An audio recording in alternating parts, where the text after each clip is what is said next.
Welcome to the Dominate Your Niche podcast with me, Ruth Ferreira. Here we chat to some of today's best small business leaders, individuals who are shaking up their industry and dominating their niche. The show tackles all things business growth, from strategy, marketing and branding, and delves into the secrets of what it takes to dominate your niche. The aim of this podcast is to empower founders with big dreams, small and micro businesses, and even solopreneurs who are looking to make a big impact.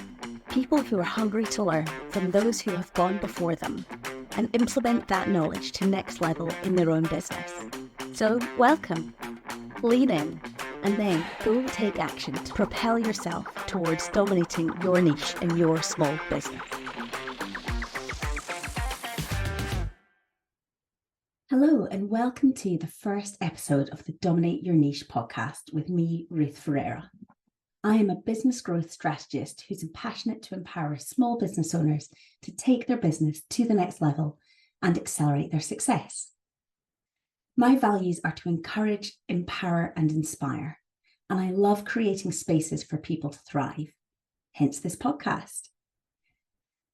It's for founders with big dreams, for small and micro business owners and solopreneurs who are looking to make a big impact with their business, for people who are hungry to learn from those who've gone before them and to implement that knowledge to next level in their own business. It's also a platform for successful business owners to pay forward their wisdom to the next generation. So, what actually is dominating your niche? Well, let's start with a niche. What is that? And hopefully I'm preaching to the choir here, but it's a small subcategory that you can become known for within your business. And it's very specific. So rather than a photographer, it's perhaps a brand photographer for small businesses, or maybe it's a family photographer in Southeast London. Some people even brand themselves specifically as dog photographers, and they can do extremely well. So when you know who you're targeting, you can focus your energy and your marketing and your messaging into that demographic.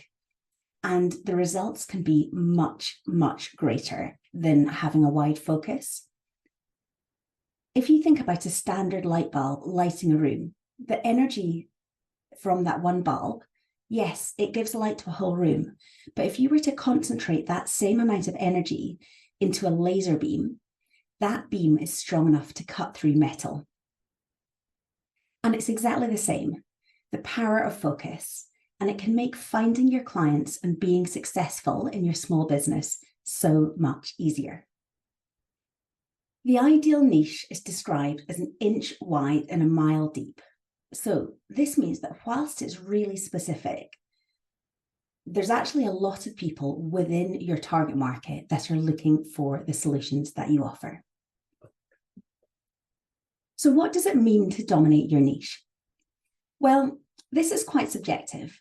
And for me, and therefore for the purposes of this podcast, it's all about becoming the go-to person or positioning yourself as one of the go-to people or businesses for what you do. It's about standing out from the crowd, building your authority and credibility so that when people are looking for the type of services that you offer, or the type of products that you sell, they're not doing a load of research. They're not looking for huge numbers of different people and making comparisons. You stand out and you seem like the obvious choice. And honestly, who doesn't want a bit of that? So why am I a good person to talk about this? Well, my story. 3 years ago, 2021, I was coming back from maternity leave with my second child. I had just turned 1-year-old and I just turned 3-year-old. And I was relatively unknown at that point for what I did. I'd been building my business for about a year before I went on maternity leave. And whilst I was good at what I did, I wasn't particularly well known within my local community.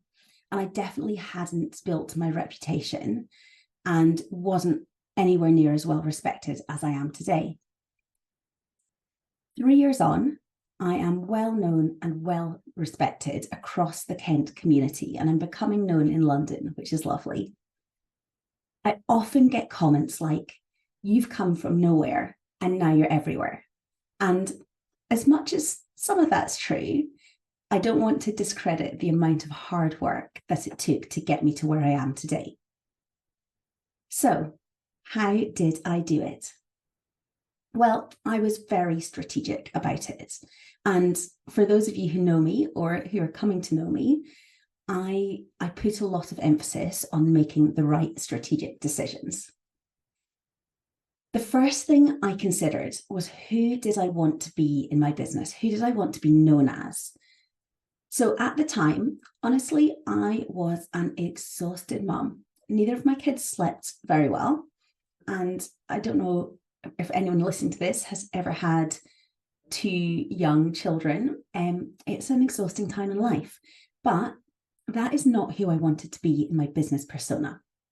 So I showed up as somebody with energy, as an encourager, as somebody who is positive, solution focused. It's my best business self. And I showed up, and this is a big thing for a lot of people. I showed up at networking events online initially because post-pandemic, there weren't a lot of options in person. And I showed up in person as events started to open up. I built connections, I built my network, I followed up with these people, and I looked to add value to everyone I came across where I could. I also started to build my authority, speaking on lots of small networking events and talking about it online, being seen as somebody who is asked to speak. I wrote some blogs, probably nowhere near enough, but a few, and a couple of articles. I enhanced what I call my Google ability, so that if somebody meets me and they Google me afterwards, there are a variety of hits which all emphasize my credibility for what I do as a small business coach. I also considered my product ecosystem, that inverse gravity sliding scale where somebody can come in and get to know me for free. So my lead magnet, something of value that I shared with anyone, basically, anyone who wanted to download it. And I built in steps that took people through the experience of working with me to much higher value product, a much greater price point, right through to my VIP days, which is currently my top product. I also looked at my customer experience, and this has been a massive thing for me, building in these wow moments, special moments, which help my customers to have an amazing experience of working with me, to feel valued, to feel special. And I helped them turn into raving fans who tell everyone they know about me. So, what is the format of this podcast? Well, it's mainly going to be interview-based around a variety of themes. So I'm going to be inviting on some well-known and well-respected small business owners who are dominating. They stand out as one of or the go-to person, business within their niche. And we're going to be learning from them, asking them about their journey and the keys for their own personal success in their business.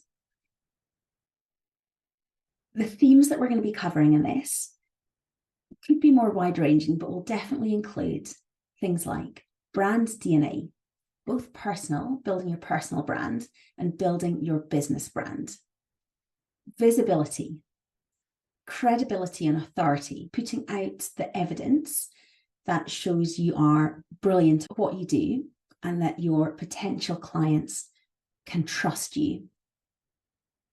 Googleability, which I mentioned earlier. So this is basically building the number of hits behind your name so that when people look you up, you come across as an expert in what you do and it showcases your expertise. That inverse gravity product ecosystem that I mentioned earlier, that slippery slope that helps people to come in, and easily and cheaply build a relationship with you and get to know you and come right through to working with you in much higher value, much bigger result capacities. We'll be looking at your zone of genius. So how do you free yourself up to bring your best skills within your business? We'll be looking at how do you build your team, how do you outsource, and how do you really free your capacity to do what you do best? Of course, we're going to be considering strategy and how do you stay strategic. And we'll be looking at building your tribe.